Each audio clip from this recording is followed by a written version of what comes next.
have live and live streamed conversations about careers in the arts from different artists' perspective. This week we're super excited to have the incredible Polyglot company based in Australia here for 2 weeks doing an immersive and interactive piece, Tangled. And moderating the conversation is our very own Tomi Sonoda, the head of the NYUAD theater program. So if you're not seeing it now, watch it later, and without further ado, let's have this conversation. Thank you. Welcome, everybody. Thanks. I was making a joke on my way in here that I'm sort of a mixed bag as a moderator because I'm good at having conversations, but I'm terrible with people's names. So I think I remember. I'm going to try to introduce you all. I apologize if I mess this up, but I think Therese, correct? Therese, yes. Yes, Therese. Hello. Hello. Lachlan. That's me. And Sue. Yes. And David. That's right. Excellent. You're not We are winning. Look at a hand or anything. Off to a good start. Well, welcome. Thank you so much for having this conversation with us. I would love to start with just like a little brief narrative about how this company came to be in the first place.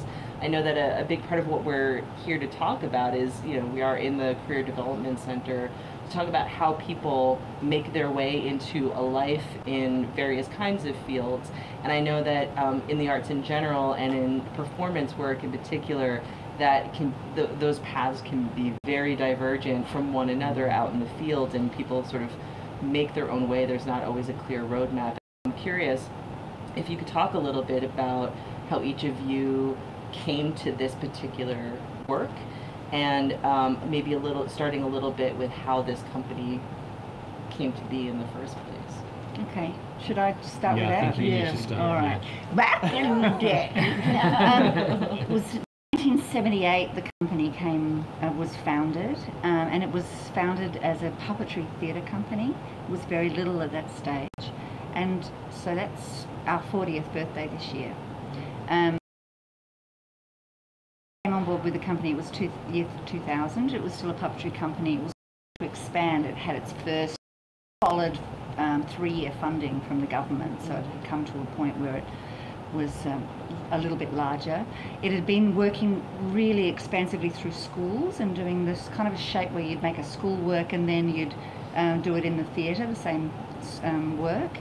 So that was kind of its pattern.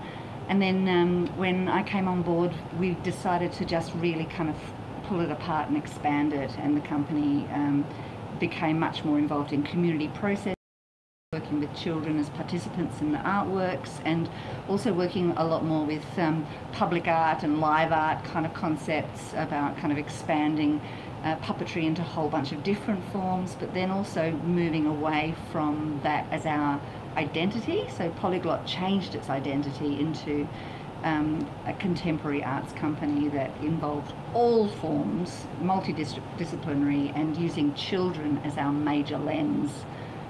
That kind of shifted the whole premise of the work. And what brought you to the company at that moment, particularly? I know for unemployment. Yeah, that's a good motivator. Fair enough. Yeah. And yeah, how did you end up coming with this particular? I would love to hear. Oh, this is interesting. Yeah. Should we go along the line? Yeah. Well, I had a bit more of a cliche journey of going through drama school, graduating, and then auditioning for companies. And so I actually first auditioned for Polyglot. I don't know if I'd finished graduating, so I was quite young, and it was a puppetry company then. And they were in a small church hall in Hawthorne.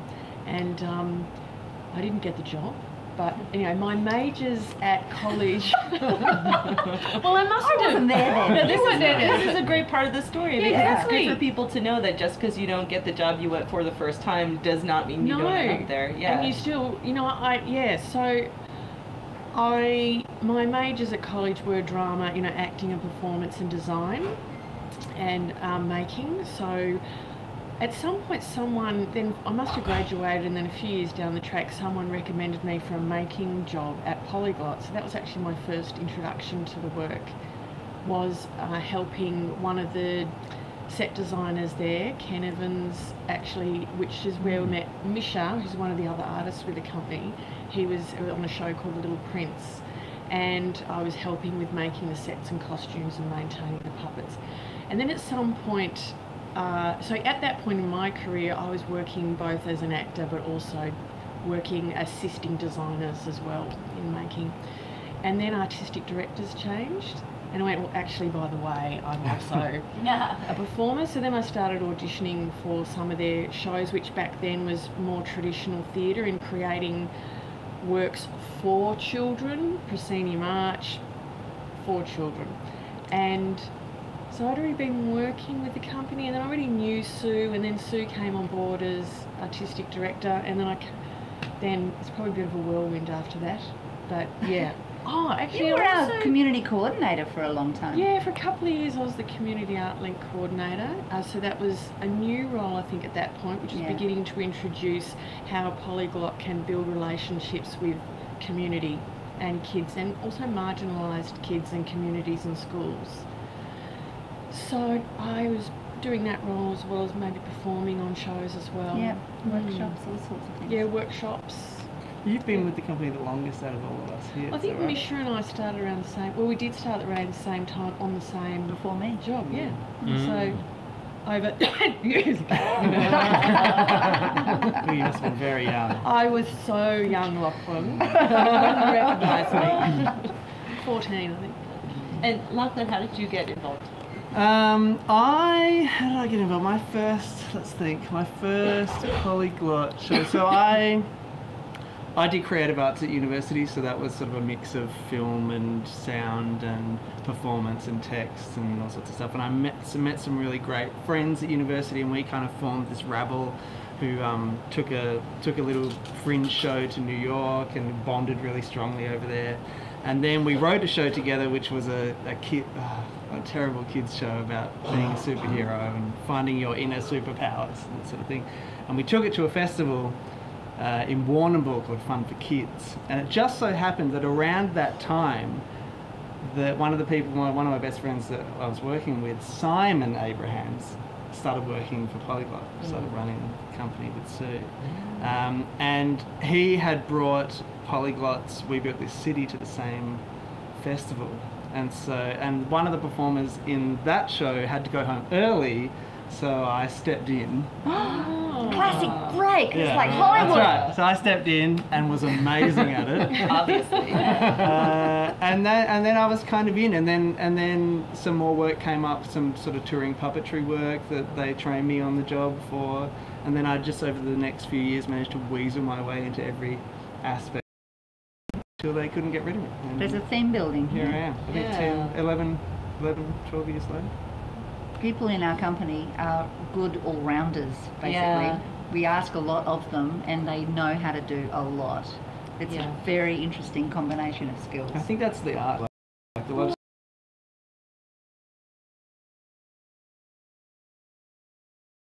of work comes, you say yes. I mean, this is I can do true that. in my history in New York. This is true, there as well. And I think it's great to hear, actually, because I think particularly younger professionals just starting out to know that it's good to have. I think sometimes people worry about, I have to choose if I'm really going to commit to something. Then I need to really choose it and do it and not do these other things. But in fact, actually having a multitude of diverse skill sets is a huge advantage for so many people. I spent a lot of years, when people would ask me about uni, I'd say, it was heaps of fun, but it didn't get me anywhere. I had great fun doing film and great fun doing sound and performing, but I just came out with an arts degree. But then a few years ago, I was thinking about it more, and I was thinking, I actually do all of the things that I trained in. I make films, and I edit videos, and I am a musician, and I do sound editing, and I work as a performer, and so that was invaluable, that course for me, really. It took me a while to realise. And David, how did you come to Polyglot? Well, I'm going to cut right through that and go, it's not about what you know, it's who you know. That's not true. Well, there isn't now. We've known each other a very long time. Very long time. It's true. And I do remember you coming to me one day and saying, I'm thinking of applying for the job at Polyglot. I don't think you remember that. What do you think? And I said, they won't believe their luck. And, yeah. And so, and I can't remember what the first was. Muck Heap the first one, or We Built This City? I can't remember. Certainly a version. So one of the shows that was in repertoire was a show called Muck Heap, and that's a trad show. Audience sit down and watch. With another performer called Jodie, and we shifted Muck Heap from a hearing audience show to a show that would be understood by hearing and deaf people without someone standing on the side of the stage interpreting for the deaf. That was certainly took me deep into Polyglot, that show. And and changed the language of theatre reception for us in really deep ways as well. It was extraordinary because it was truly bilingual and truly multiple understandings and multiple intelligences that worked for that show. So it was really interesting. And that changed the next version, how the next version of that show came on. Didn't have performers that could sign, that weren't doing it. But it still evolved. But it that still show took a lot of elements from what you guys had created. Right. Yeah, it seems, from what I'm hearing, it seems like this one question about how do we shift this one project became a portal for a larger paradigm shift for the entire company and how it approaches work in general. Absolutely. Yeah. And evolution is really at the core of that as well. I mean, this is what all of our people are amazing at, being able to see the different situations that the works come into and evolve the show because in response to that, and make new findings from that change it forever as well. Yeah. It's one of the ways that the work remains so strong is that it is constantly evolving because of the people who are involved in it, audiences included. I was going to say that when it's part of the fabric of the work that it's being made by the people who show up as audience / participants, then inevitably the project's going to evolve every time it manifests someplace, right? Yeah. So some of you were talking about specifically how your work enters into different kinds of communities, and particularly communities of children. And I'm wondering if you could talk about that a little bit. When you're either making a new show or bringing an existing show to a new community, what is the process by which that relationship begins, and what is the nature of the conversation that happens when you're entering into a new potential audience participation community that you haven't been in before?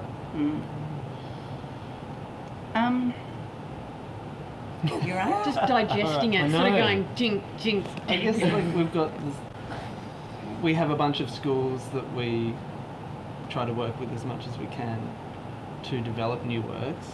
That's that kind of. So the kind of culture of children is very much a part of, if we're talking, a lot of our works feels very intercultural constantly. Partly because we're working with kids in process of collaboration and in process to actually develop the ideas, to develop concepts even, and to test it out constantly as well. So, and that idea that children and adults are very different species is something that kind of fuels the tension that creates the work, if you like. So there's that. But then we do deliberately target marginalised communities because we feel that not only it's about access, and many of the communities that we work with in Australia don't have access to arts. So we want to kind of be part of filling that gap. But also one of the great things that we get from that then is a completely different perspective on the worldview of those kids as well. And we get a lot more kind of basis for strong work by working with children who have very little access. the children who are used to the arts see it through a particular paradigm. Children who don't know the arts see it through a completely different set of eyes, and are much more rigorous with it, are much more demanding with it, and so the work has to be responsive. Yes, it's about being responsive and authentic. You trying not to have assumptions about who these people are and what their circumstances might be. To be open to be open to learn from them. You know. Which it's is the spirit you of have to be collaboration present. in that You way. I was have going to to be say, that's such a phenomenal ethic for any collaborative work or any interaction with an audience, really, is going into it with that mindset of what am I going to learn from them by inviting them into this experience. And with participation, how can you not? I mean, this is one of the things, and because we've worked with extraordinary communities that have shown us completely different paradigms of work, like Warrakoona, the Aboriginal community that Justin, who's sitting just over there, we've been deeply involved in, and Justine, you have as well, with the ladies there. And to be involved in that community, it means to be completely changing the way you work, because time, for example, is not a linear concept, it's a circular concept. And so the idea of outcomes has a completely different meaning, and you have to physically let go of things like lists, words, Time, structures that you understand, and just allow another way of being take you over.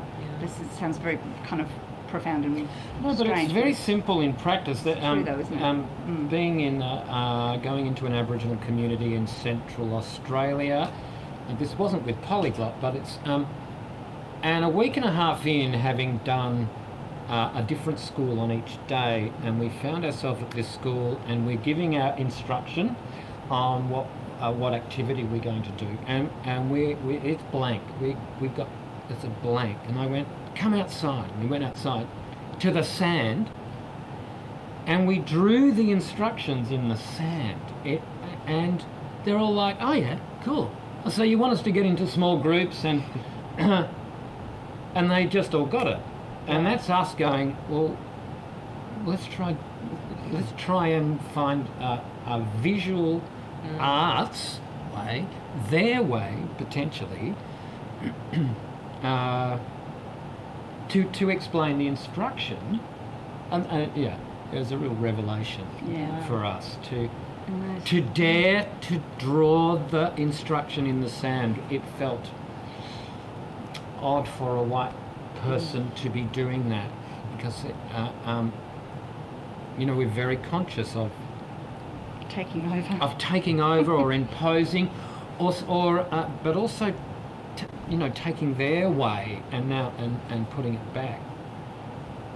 It's delicate.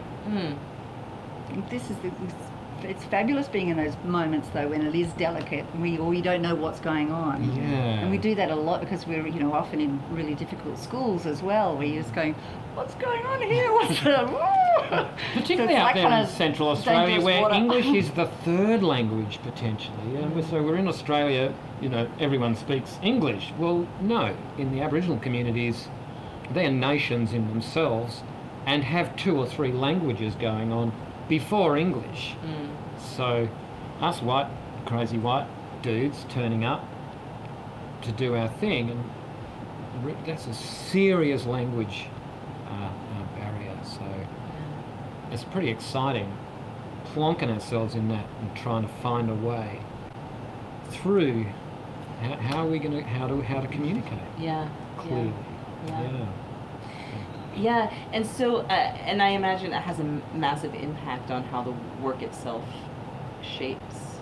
Yeah. Do you find that what you learn from bringing a project to one community then changes the way that you frame the engagement for another location when you bring it to a different audience? It's an interesting question, isn't it? Because, something like We Built This City, which we brought here, we've taken that to we've taken that to so many different countries, and we do notice like the psychology behind the building and the parent-child, all of that's very different wherever we go. What people actually build is very different wherever we go as well. But the structure of it actually remains the same. Yeah, like the framework remains the same. We've got that solid framework, and that's a lot of how we work. Is we place this framework there, and we let the children in, and chaos ensues. And whatever they do, something magical is made, and play, and stuff happens in there. And a lot of the time, you know, the end result is kind of the same, but yeah, certainly the way that children play and their relationship to their adults can be quite different, depending on where you're going. Some children in certain places not knowing how to just play uninstructed, needing instruction, whereas others are just, you know, you've got to rein them in because they're just totally wild. But maybe one of the common elements, no matter where you take polyglots play spaces or common languages, is non-verbal. That it's physical, it's tactile, it's environmental. So in that space, verbal language is not necessarily required, which then allows for a whole lot of differences to be present or to come out in the work, would you say? Yeah, or similarities. Yeah, similarities as well. Yeah. So for the project that's here right now, Tangle, how did the idea of that start or spark, or what did the development process for that project look like, and how has it evolved since you first had the idea for it? This would be interesting because we've been telling the story of how this idea came about, and I'm interested to see. Ask you first. See if we've been making it up. What did you say? No, you go first.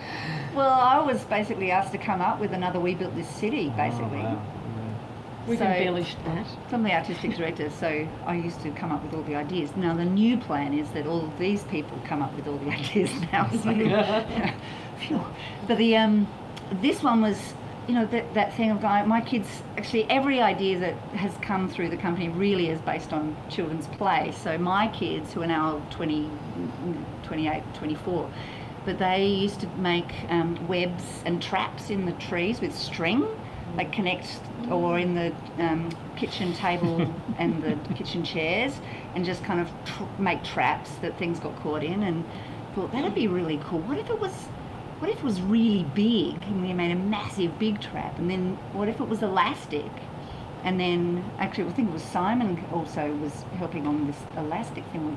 We tried to find, elastic's really expensive, hard, but of course elastic was fantastic. So that's kind of how the idea came up, and took it to kids, tested it out, and tried to find ways of making it engineeringly safe, which was really tricky. We had it all come top point and poles coming down and big structures on top of the roof, and well, that looks a bit messy and hard. So, and kids were kind of pulling on it and winding it. We found this kind of stuff that was slightly stretchy that tied trees to stakes. It's the only thing we could find in great quantities to actually test it out with.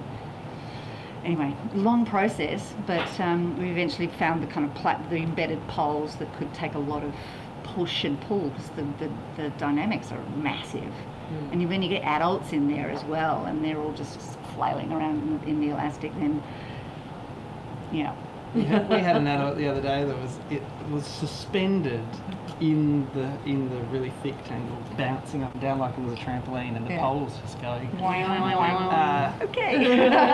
It's fun, but it's. But even though you're generating ideas and the artists as well, there is a process within feeding back. Absolutely. Kids. So we couldn't have done it anywhere. The first stage was really basic. It was just push-up poles and some elastic, sort of slightly stretchy material, and just seeing whether the actual idea was interesting. And this is one of the things, like, so many times just put a bunch of materials in a room and seeing what kids do with them, and then with 5 minutes you go, it's not going to fly, or that's a really cool thing, let's do that. So that thing of following the child's desire line through this whole thing is super important. We'd always wouldn't say anything when we were putting new things to the kids. We just set up something, and they would invite them in, and they just sort of, there'd be no instruction, and then you just sort of see what they do. Yeah, and so then during that process, you're you're just watching and sort of Yeah. cataloging Sometimes information as you watch. They're not picking up the thing. It's not working. Fling that over in the direction. And then what does it look like coming off of that moment in the process to go revamp it? Does it you go away again without children and sort of Yeah, then we get restructure design and- involved, and we get the performative kind of, we really kind of nut the concepts out so that we know that it's really rigorous and really strong. Because part of it, the metaphor of all of these things is really important to us as well. They're conceptual works, so, and then the participation reinvents them, if you like. But they have to be kind of visible what they're about as well from the outside. And so, the meaning of Tangle can take a great many forms, but they're there, I think. Yeah. Pretty sure. And I wonder, we've talked about this in a couple of practical ways in terms of, what are the children going to do with the objects or not do with the objects. But I wonder if you could talk a little bit more about it. It seems that the idea of collaborative performance or collaborative play or the work of facilitating collaborative play with children is so central to the work that you do and what the entire company is about. And I'm wondering if we could just unpack that a little bit and talk about your experience with that and what the challenges of that are and what different strategies are that you have encountered in the course of trying to make that happen. Who wants to start? We've all had such different experiences. Yeah. Look, A stumper. Well, it's true. We've sort of been touching on that theme a little bit during the workshops that we've done today. I mean, there's sometimes where each work has a different process of engagement. So with Tangle, we are quite, in some ways, actively welcoming kids in, and we are doing that. We do. And sometimes there's a shift between actively engaging and sort of also allowing space for that to happen, and then through that child's journey through the Tangle space, you were describing this today about the child will come across one of the performers, and then what comes out of that interaction is a process of being responsive to each other. And we work with a child-led practice, so there might be something we might initiate, but then bringing up a sea theme, like I've sometimes used that, and then the children run with that and go, I'm a dolphin, I'm an octopus, and then as a performer I respond with them and begin following them. Then there are times where you just step back and they're sort of doing it for themselves.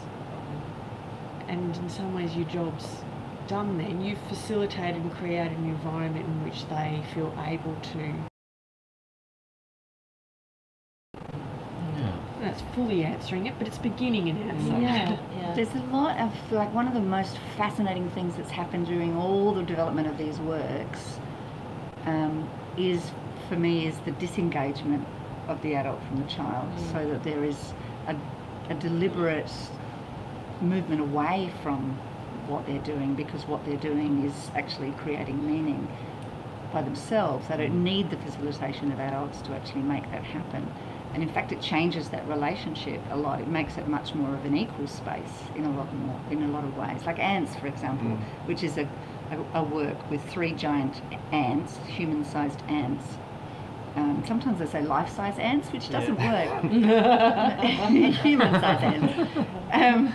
And like 300 breadcrumbs, which are just cushions stuffed with newspaper.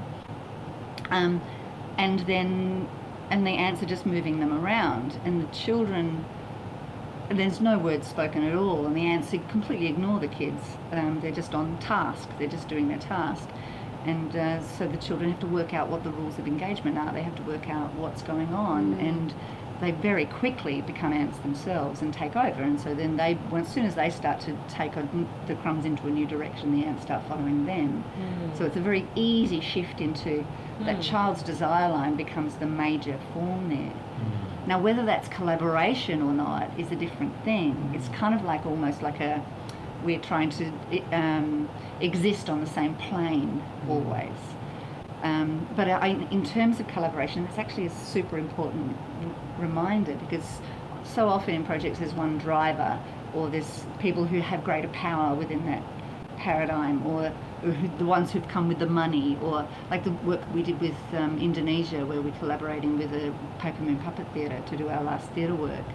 They have no public funds available for art at all, so all the money has to come from Australia. So we've raised all the money. Now we could be all sort of fabulous about that and go, well, we'll have to do it our way, and that often happens to them. They collaborate with a lot of people around the world, and often people will come in with feeling like I've brought the money to the table. We'll do my idea. Now that's not collaboration. That's actually not opening up that opportunity either. So to come to somewhere where you, like in Warrakoona, where you have to deliberately step back from that position of power and become on an equal plane with everybody, it's the kind of practice that we've had with kids has set us up to be good collaborators in that way. That's so interesting, yeah. And I see that the parallel of that story about the ants also is like, how much can you allow something to happen as opposed to feeling as though it's your job to define make what something happens. happen. I think that's an Happen. important Yeah. sort of an important idea around performance and performers. Like, there's a lot of performers who wouldn't really be able to do what we do. Polyglot. Because there's, and especially in other countries, there's this sort of culture of like performing at a child. You know, you're being there, you're being the performer, you're engaging. Whereas at Polyglot, with a lot of our works, a lot of the instruction for us is really just do your own thing, and find some moments to deliberately disengage and just be doing something for yourself, and that becomes a performative element that the children don't necessarily have to interact with, but they see it as they're going past, and they might sit down and watch you for a bit, or they might just glance it from across the room. It's still a really important part of that performance. Yeah.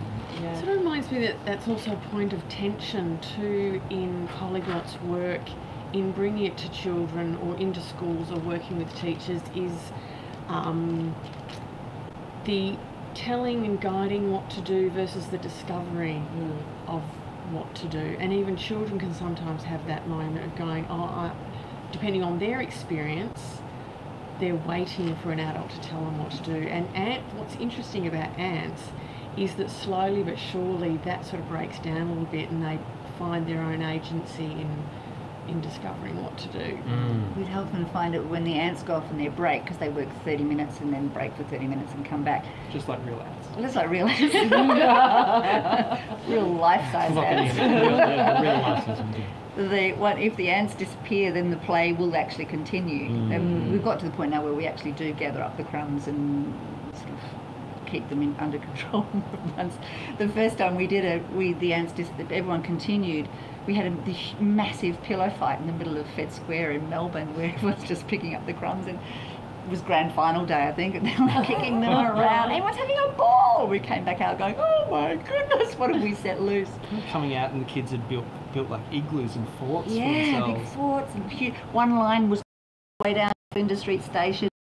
Right, you know, it was quite. Yeah. Lots of information.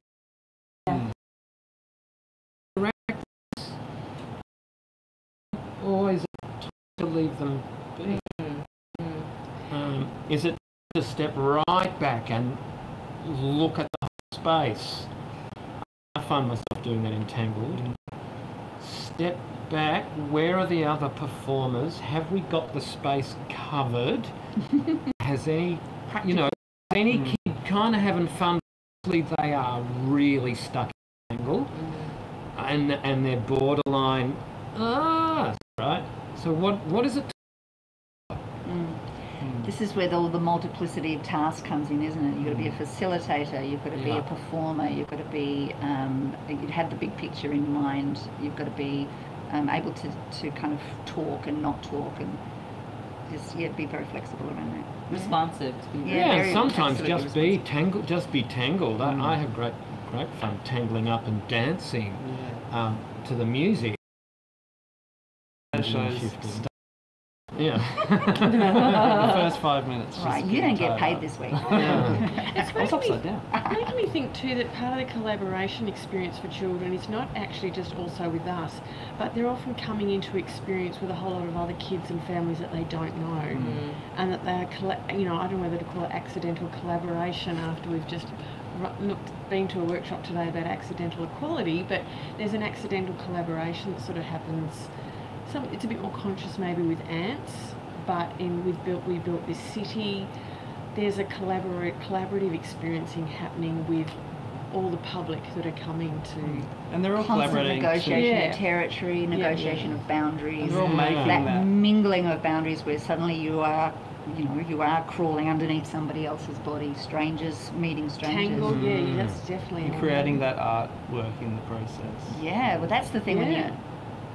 The kind of big picture of the whole thing is hard to see when you're in the mess of it, and then when you walk away and you look at it from a distance, you go, "Oh, all those people did that." Yeah, it's so very beautiful to think about the actual physical artwork of it as a byproduct of this other art that's happening, which is the framework of interaction between human beings of all sorts, adult and children. I had a lovely little moment with a boy here the other day where, I think most of you have seen Tangle. It's pretty tangled. There's a lot of it there. And this was only maybe yesterday or whenever we last did it, that this little boy and I were sort of tying, he really wanted to tie some pieces that were hanging down to the lower bit, so I was helping him do that. Anyway, he was choosing the threads. And then quite unconsciously, this sort of upside down sort of diamond shape was happening. And he was so thrilled. And I thought, okay, well, that's it, that he's thrilled with that. And he went off. But he kept coming back to me throughout the next hour and a half, pulling me back and going, look, it's still there. And he was able to see that little shape within this mass of tangled threads. He could still see his little diamond shape that he created, but he began to see how much it was part of a bigger picture of what everyone else had done as well. And it was so lovely. His sort of response or feedback or pride in having contributed to that, or joy. And I think it was something you said earlier that I find really beautiful too, about the children's discovery of their agency. I've got a quote for that. Yeah. We were in New York with Bill actually doing Tangle, and we had a group of school kids come in, and a bunch of the New York kids found it hard to play without instruction. And this one kid, he was just looking at the Tangle and he's going, "I can't handle it. I can't handle that. I can't handle it." And for the next sort of half hour, 40 minutes, that's all he said pretty much. He said, "I can't handle it. I can't handle it." But he was loving it, and he was in it, and he was doing all the things. And then as they were leaving, they were walking away into the distance, and he turns around and he goes, "Hey guy, I handled that." I was like, "That's it." Like you've got a camera on. That was beautiful. It was just like the perfect example of that. Yeah.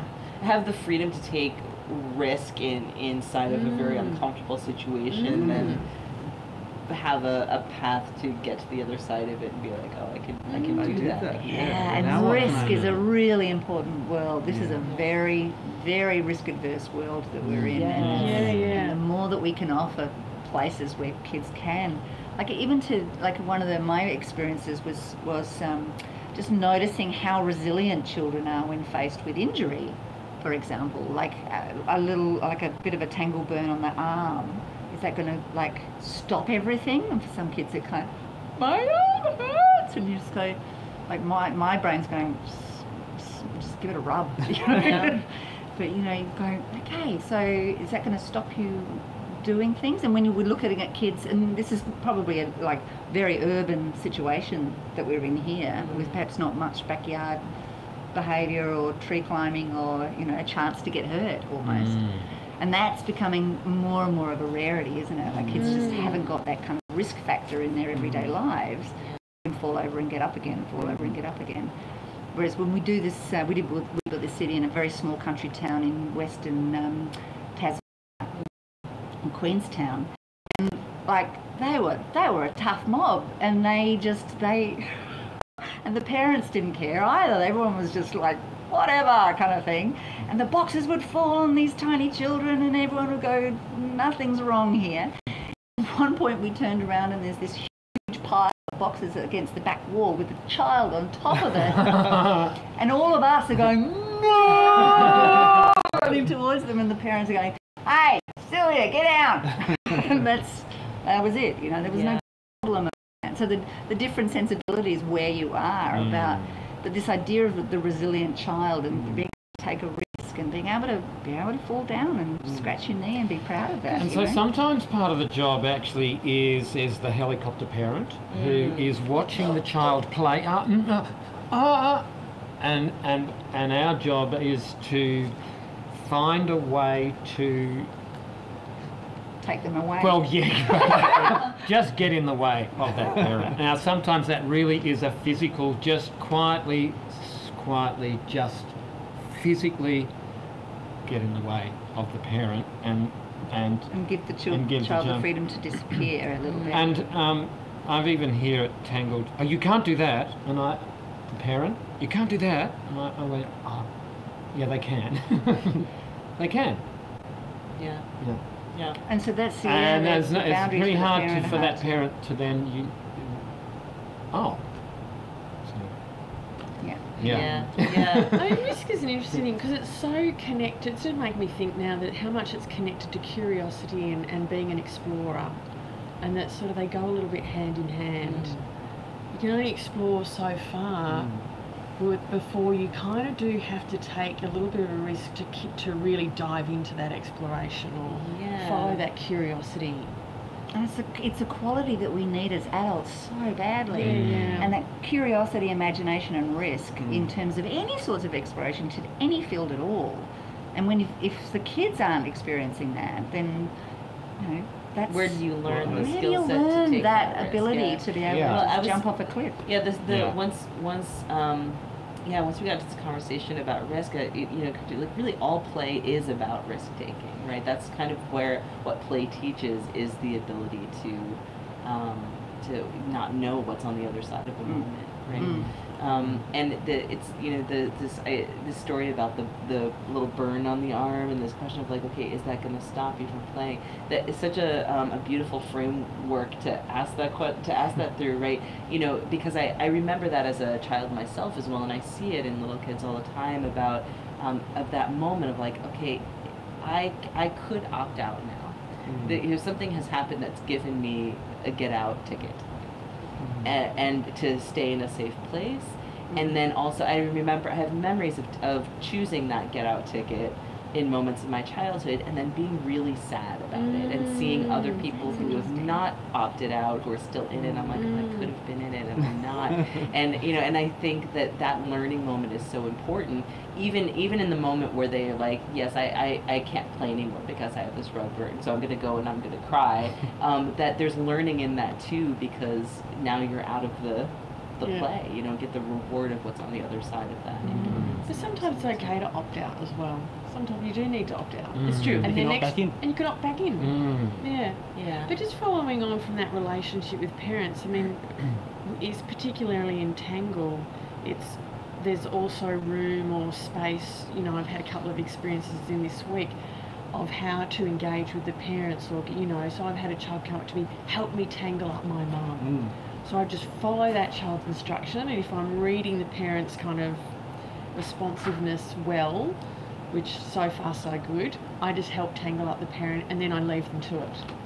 And then it's them that are playing together, or the child is now leading the parent in the play.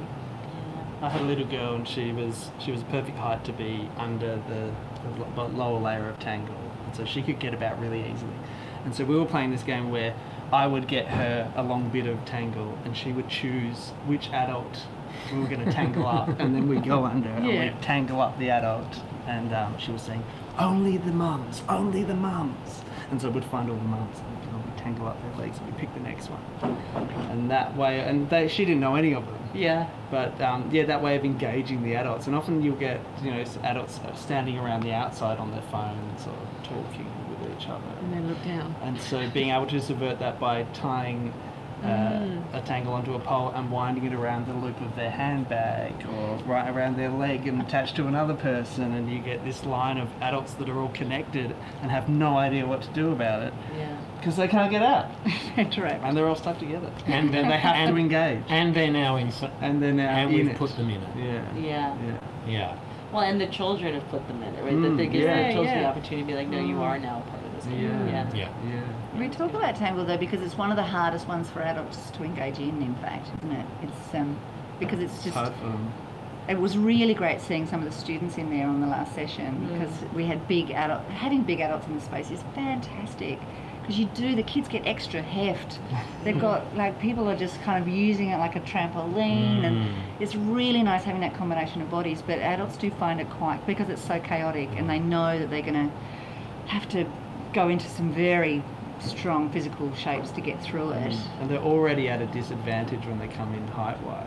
Yeah. There's so much more Sometimes of them to they're get carrying tangled. bags and there's just even necklaces, you know.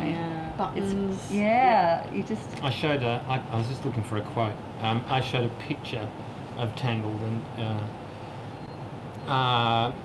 to this woman who I was surprised, and her response was, it's like white noise, only coloured, and it's frustrating and worrying, and why? Oh my God, that's right, you showed me that post.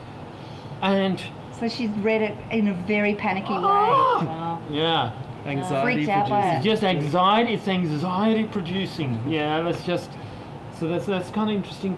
You know, it's interesting. And sometimes we encourage adults to just come in right and get inside it and just sit down in one of the platforms and just listen and just watch, and it's really nice. And sometimes just get them involved, sometimes handing them a loose bit and go wind it back up, untangle this piece and To see create where a it little gets order you. inside of the Because chaos. it's, once you have a task to do, It's then the you're task. right. You've got something to do.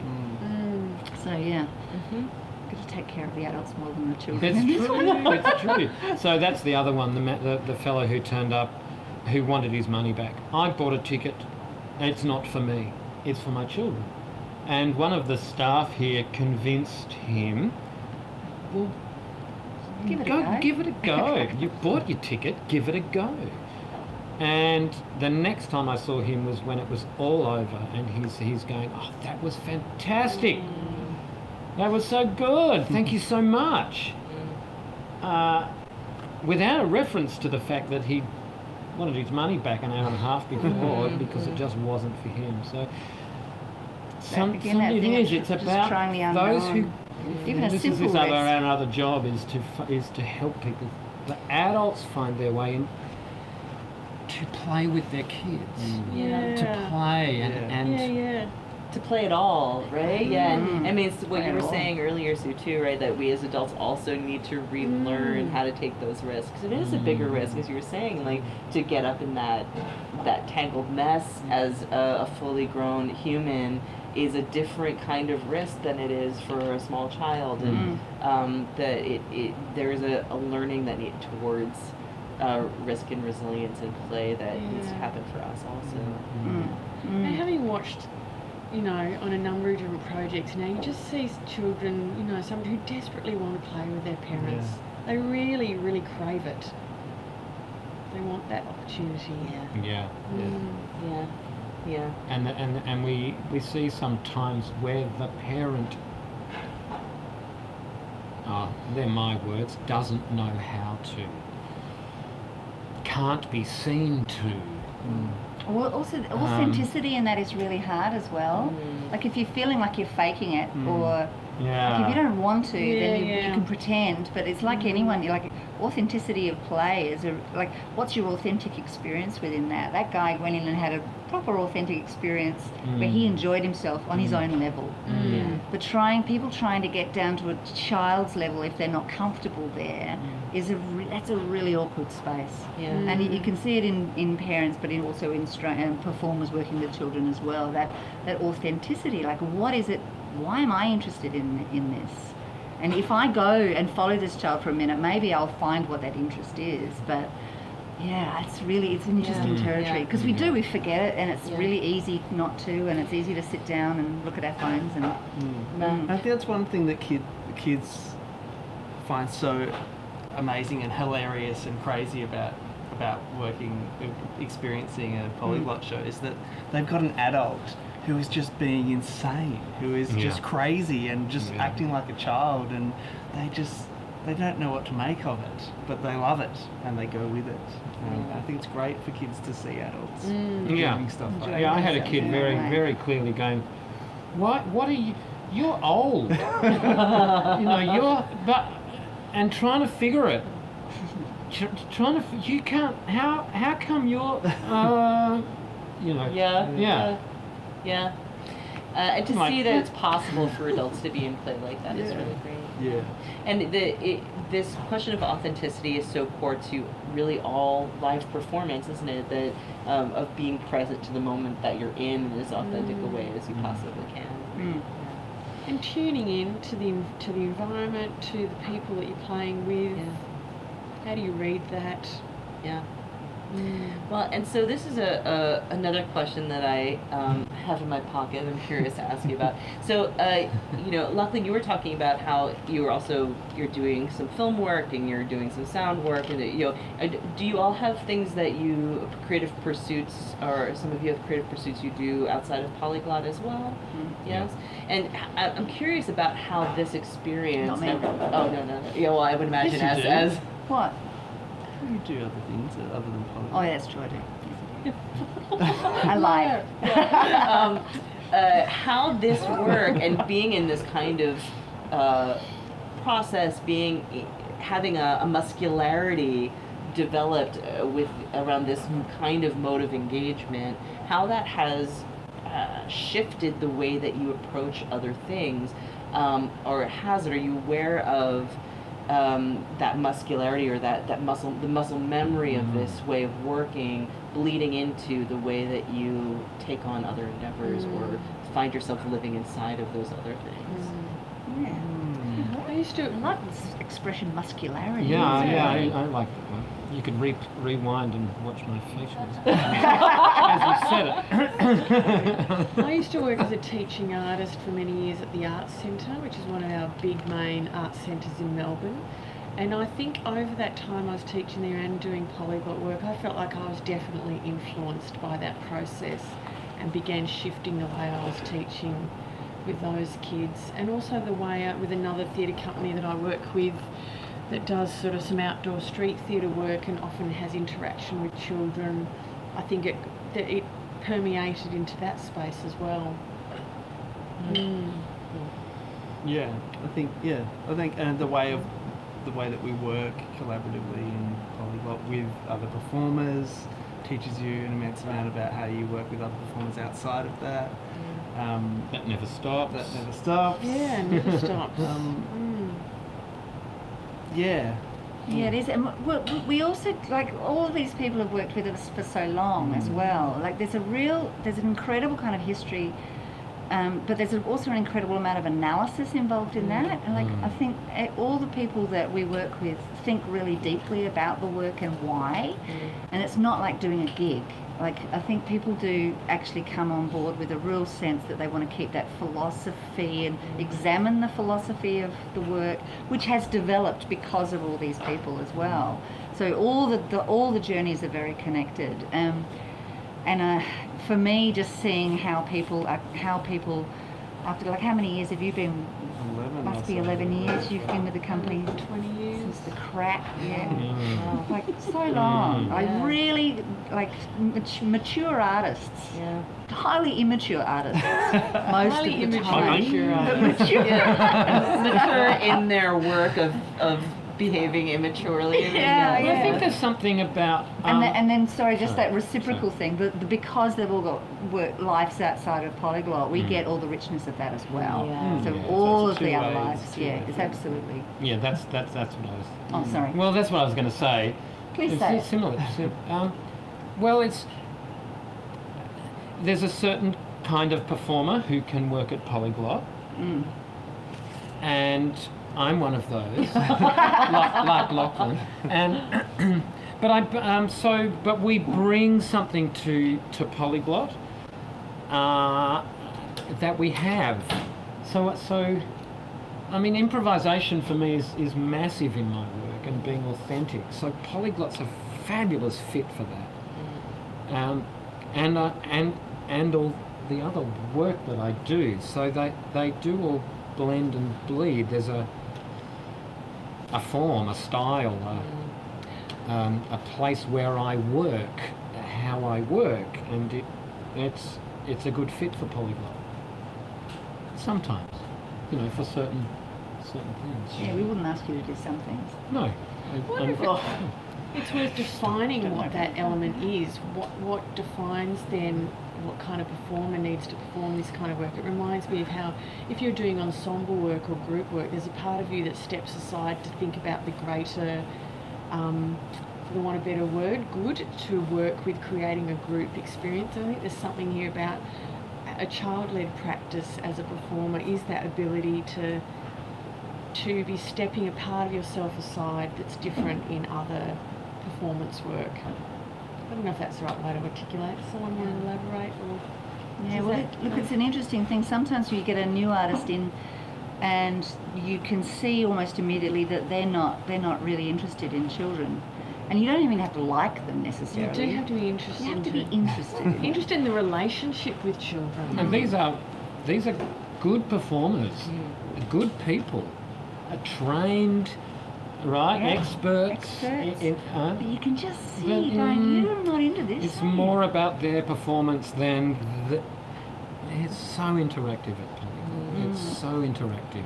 And one of the big picture things for us is trying to get past this. Like, the children's theatre is held at a very low value in Australia, and in most places around the world, in fact, it has to struggle for some sort of recognition of form, I suppose, because children generally as an audience are not necessarily valued for themselves. We're in this paradigm where the adult does all the buying and the choosing, and children don't actually have a voice in what they see, which is why we love the public art stuff, so that if you see something and you're going, I want to be part of that, then that is a choice that a child can make. Because they can identify it, they can be attracted to it, and then they're leading, again, discovering the agency of leading the adult to what something. They're going to do. And if that parent allows the time for that to happen, sometimes it's, we haven't got time, we've got to go home. And then you go, are you sure? Try for 10 minutes and see how you go. But anyway, so what am I saying? Oh yeah, just that. No, I completely lost my train of thought. That's okay. Well, thanks. Yeah, that was great though. I do you? So this is interesting, right? This is a little bit like this. Did the chicken come first or did the egg come first, right? That is there. Is it that you have a team of people who are the right people because they are already people who play well, and they're already people who engage and are authentic in that present moment with the child well, and so thus shapes the nature of the work, or after doing it for so many years, you become particularly adept at that kind of play and are able to bring that into the rest of your work. I imagine it's some combination of the two things. Yeah. And which makes me think the question: could you train, say, a young performer into the polyglot way, right? Yeah. Or do you have to have some little instinct for the work? Look, I think you can. I mean, part of it is about. I think it's partly also that people recognizing that the form is actually demanding. It's not, it's not an easy thing that everyone does, even though it feels like nothing sometimes. It feels so simple. One of the hardest things for an actor to do is to do nothing. They don't feel like they're doing their job. So I mean, have had quite a lot of interest from like Victorian College for the Arts graduates, so drama school graduates who have come out in their first year, and it may be because they knew me a little bit, but they were all really interested in finding out. We ran a workshop with them, and in that workshop, I called it a pilot. How do we actually train up people to be interested in this sort of work? How do you actually train people in this. And so we tried out a few things, which was really, really interesting. Now, whether any of those people are doing that sort of work, I don't know if that's... Well, some of them actually went into it. Anyway, that's not even the point, really. But even trying to find the language or the articulation or the kind of processes by which you train somebody up in working with participation is really quite tricky, because you actually need kids. Yeah. Trying to rehearse a show where you are using participation is really hard because you need kids. Yeah. So you almost like you use up your audiences before you get onto the stage. Yeah. I was going to say that in listening to you, I'll talk about the process that it reminds me of game testing, right? I mean, essentially this is what it is, right? Yeah. And a lot of there's a particular wave, I think, happening right now in a lot of different places in theater making about interactivity and immersion and game theory based theater ideas, and the sheer scale of work that it takes to test those things, because you can never really know what it's going to do or what you have. I mean, I suppose that's true of all theater. You're never really sure what you have until there's an audience in the room. But with this kind of work, obviously, particularly, you can't even really Can't see even do it. it. You can't even do it. No, it doesn't Put it exist. in the room until you have a chance to have a test audience and run pilots like that. Yeah. Because we can theorise and we can speculate and we can test out to a certain extent.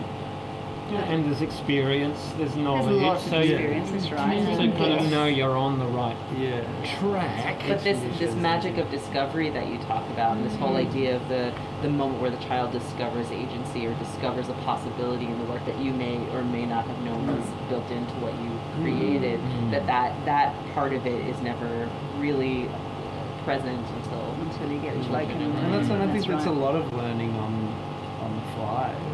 Every time we do a work, at the end of the season we've learned new things, and maybe they'll feed back into the following season. We'll like send Sue a bunch of notes. Yeah. Like, this is what worked really well. Oh, we discovered this, or we discovered that. Different combinations of people coming into the work. Yeah, and that informs the next version, and then that might inform the next work that gets created. Yeah, speaking of which, I mean, you had said something in the development of Tangled. It was like, well, we built the city was such a successful project, and there was a desire to have a sort of another iteration of that. And do you have, when you think about like what else might we make or what else could we do, where does, even if it's not necessarily a plan or like a project proposal stage of thinking, where does your imagination go and get excited about what could be possible to do? Well, because seriously, you can dry up. Yeah. Like, ideas are finite. Indeed.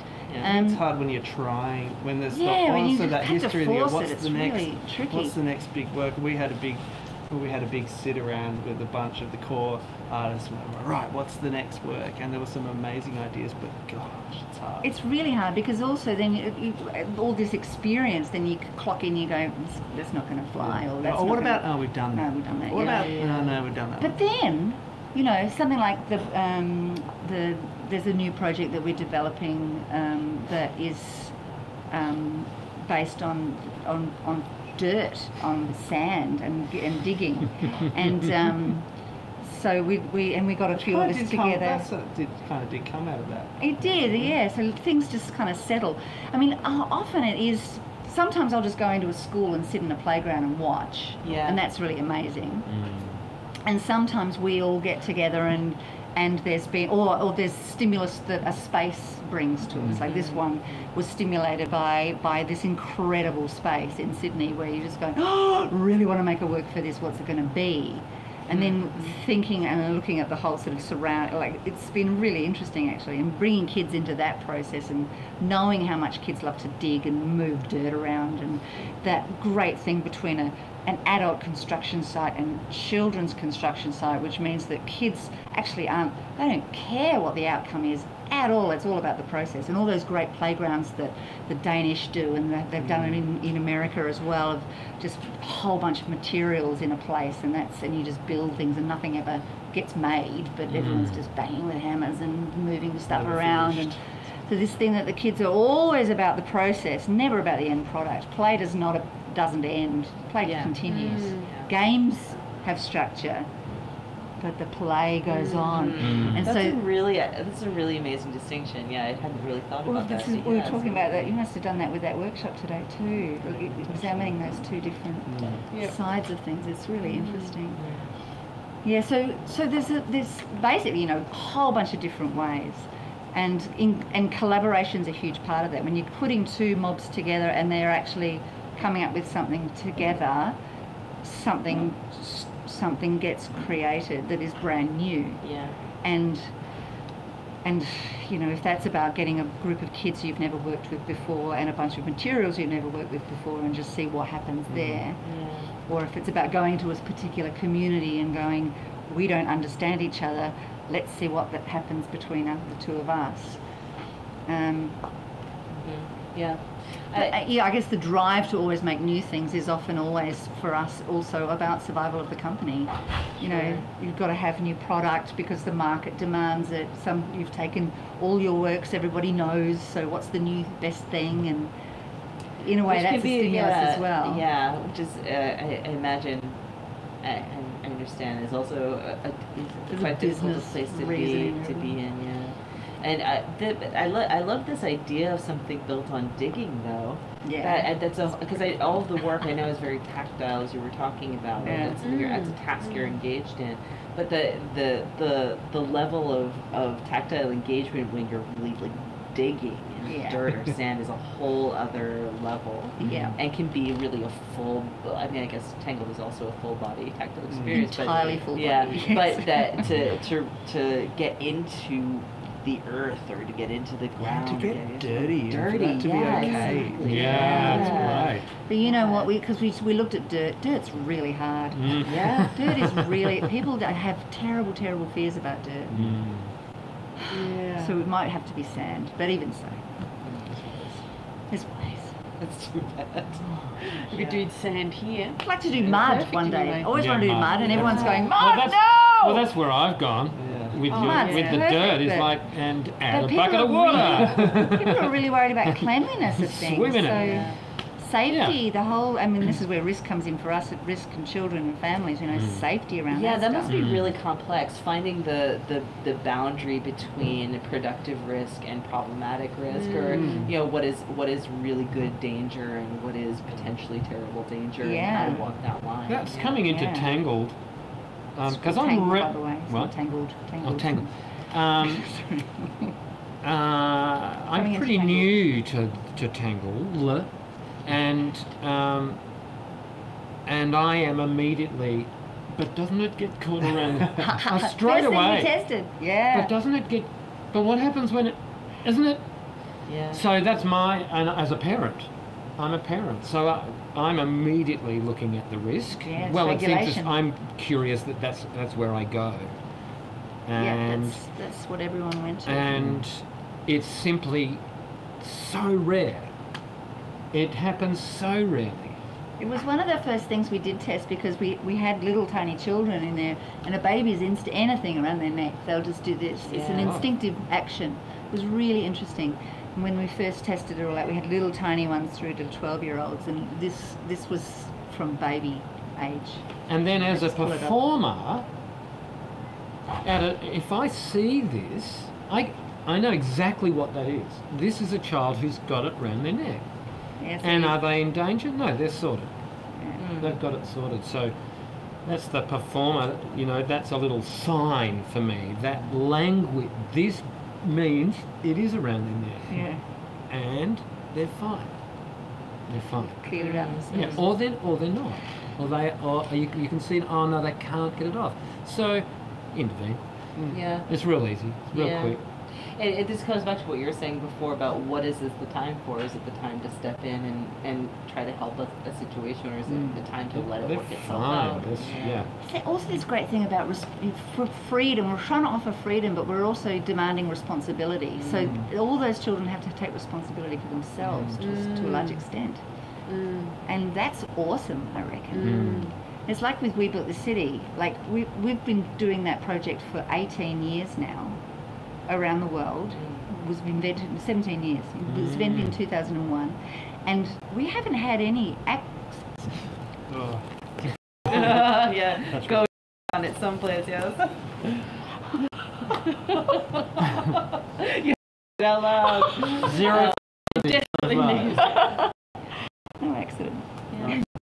Yeah, I think there's a place that people, it feels like the environment we create has structure. Right? So there's a way, I think, entering into that space, it isn't actually chaos, right? It isn't actually anything else. No, it is chaos. It is chaos. Yeah, Although, yes and no. it's very strong for it has a framework. You're right. You're right. What I mean by there is chaos, there is an element where you can't always control everything. Because there's people behind you, people in front of you. So that's the element of chaos where there is limits of how much you can control, and you have to have that ability. And I love being reminded of that with freedom comes, or even becoming more empowered, also becomes self-responsibility in the space. I'm trying to make two connections there and I'm losing my No, I know, that makes sense to me, but and this is what I mean, is that it's an opportunity to experience that line. And then take responsibility for how you handle being in that space. That's right. And then it's possible to step out of that and leave the fenced area and not be in that situation. And it's possible to come back in and go back into that situation. So there's a way in which it is a playground for exploring that edge, and that I guess my thought about it not being total chaos is that it does have a boundary, right? And so that the fact that boundary exists then is a place, okay, I'm entering into a space that has this edge, and I can and I know that I'm walking into that because I'm crossing a threshold in some way. Yeah, that's a really good distinction, isn't it? It is, and maybe We've discovered that the boundary is really important to the work anyway, because part of also our intention is to create a ritual of entrance, so that the portal through which you walk means that you're in another world. So it's not normal life. Things can go strange, and things can be fantastical, and things can go into strange directions, and you can get lost. But the boundary is always visible, as you say. Yeah, and you know that okay, by crossing this threshold, I'm going to be functioning in a different way than I would outside this boundary. It's the contract. Exactly. You make a contract. Yeah, exactly. And you buy in for the ride, if you like. Yeah, and it does come to an end. Yes. It has a beginning. It has its life, and quite a ritualistic end. To tangle that. It's an easy mistake. The film came out in the same year. We made up Tangled first. It was called Tangled. Then it was called Tangled first. It was called Tangled Web, actually. Originally. Tangled Web. That movie, yes. Sorry. So we only have It wasn't interesting. We only have a few minutes left, I think. But I would love to hear you talk about what has been important in creating ritual for entering and leaving the work. Oh, love that question. Well, this is where the meaning sets in, I reckon. Well, the ritual, we're theatre makers, and the interesting thing for us has always been with this sort of work to discover the difference between a playground and the play spaces that we create. So the theatre of that is really important. And so the ritual of the contract, if you like, the ritual of entrance is part of that theatrical experience. If we can create, like for all of our works, the beginnings are really important. Setting that scene, creating that world. and so the characters are visible as characters. They're not just facilitators. They're not just. It's not a playground where you can. It has an aesthetic. It has a really strong design element. It has to be held together by more than just the bits and pieces. It has to be held together by the magic of it as well. And we really try and push that. And some of our works are more responsive to this than others. Like Paper Planet responds really well to theatre. It's an indoor work, so it's much more easily to be controlled. We can put light on it more easily. We can. And originally it wasn't so much. There wasn't so much dramaturgy in it, but over the years that we've been performing it, it's evolved, and the performers have brought new ideas and talked about it and discussed it and fed back, and then the next season's come along, and now it has a really quite a strong beginning, middle, and end. Yeah. It's quite a beautiful. And we think about it in terms of dramaturgy quite a lot, because the beginning and the ends of Tangle are very important. The entrance into it, it's not about kind of whooping kids up and saying, "Hey, let's go." It's more about you are coming into a weird, special place, and you have to figure out what to do. We love finding the aspects of action that you can be in control of to create like an implication of structure for every other piece of action that happens, right? It's faking it. No. No, but it is. It's really. I think it's kind of really simple. It's the simplest kind of trope for like a very simple theatrical language, but it's a really vital one. And it makes it more rewarding for us as performers much more, as well. yeah. That we're not just facilitating, doing some shtick inside the Tangle, but we're making more of a making a world. Yeah, making a world. Yeah, setting a tone. Yeah. Setting it up as a Creating atmosphere. heightened. It's a heightened experience. Yeah, absolutely. So it has that the magic of theatre is really important for these things. Yeah, and I imagine it makes the work of it more sustainable for all of you as performers too, that there's something that there's some sort of structure for you that is driving the way that you listen, the way that you watch, the way that you act, the way that you choose The way you in every pace moment. yourself in performance as well. Yeah. Some sort of structure to cling to that is the magical fantasy and not just Lachlan or not you do. That there's a shape to live inside of. Yeah. And we've had some performers within Tangle who are who've been circus performers or dancers, or who are completely non-verbal and refuse to talk through the whole thing. So the choices that people make depends on the characters who are within the work as well. So yeah. Well, thank you so much for this was such a rich and rewarding conversation for me. I feel like I learned so much from listening to all of you. Thank you for spending the time with us. Very generous Thank of you to you. give all your Thank you. time. That's Pleasure. wonderful. Thank you. It's a pleasure to meet you all. Thanks so much. Thank you. Thank you all for being here.